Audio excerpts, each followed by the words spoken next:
আমার বাড়িতে মানে পুরা মানে আমার ঘরে আমার কোমর এই দেখলে কোমর পর্যন্ত পানি, মানে ঘরে কোনো আসবাবপত্র কোনো কিছুই বাইর দিতে পারিনি, সব কিছু পানির তলে। এখন কোনো কিছু আমার বাইর করার মতো কোনো ইয়ে নাই, এখন লোকও নেই।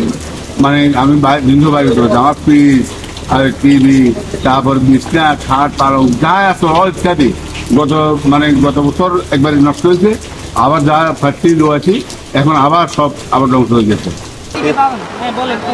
দেখার জন্য আসলাম আমাদের মেয়েদেরকে নিয়ে পানি কতটুকু হলো, এই জন্য বাইরে এলাম। ওরা তো সারাক্ষণ বাসা থাকে, তাই বাইর হয়েছে। এগুলো ময়লা আবর্জনার কারণে চড়াগুলো আপনার পরিষ্কার থাকে না, এই জন্য পানি জমে গেছে। নয় বৃষ্টি পানি জমে না। জলাবদ্ধতা এটি আমাদের একটি বড় একটি সমস্যা হয়ে দাঁড়িয়েছে, শুধুমাত্র পরিকল্পনার অভাবে। আমাদের বিগত সময়ে যারা এই শহরে নেতৃত্ব দিয়েছেন, যারা সরকারের দায়িত্বে ছিলেন, তারা আসলে ওভাবে ভাবতে পারেননি। আমাদের শহরটা অনেক ছোট, এদিকে পরিকল্পনা আনা অনেক সহজ আমি মনে করি।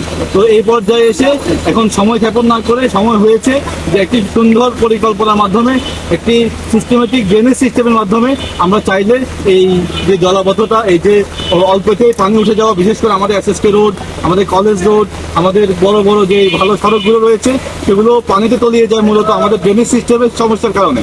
এই সমস্যা থেকে উত্তোলনের জন্য পরিকল্পনা প্রয়োজন।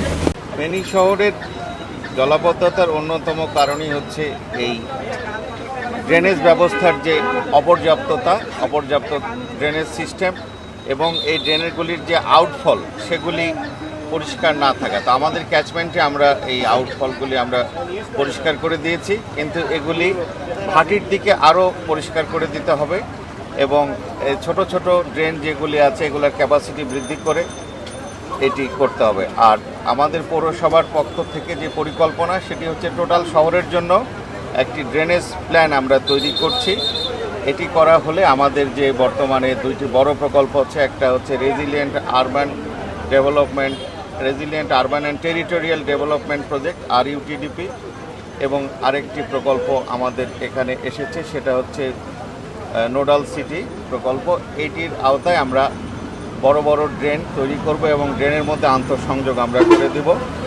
এছাড়া জনমানুষের সচেতনতাও প্রয়োজন, কারণ যে শহরের অভ্যন্তরীণ যে ড্রেন নালা নর্দমা আছে এগুলি যেন অযাচিতভাবে ময়লা আবর্জনা দিয়ে প্রতিবন্ধকতা যুক্ত না হয়ে যায় বা এগুলি ব্লক বা ক্লগ না হয়ে যায়, এ বিষয়ে জনসাধারণকে সচেতন থাকতে হবে।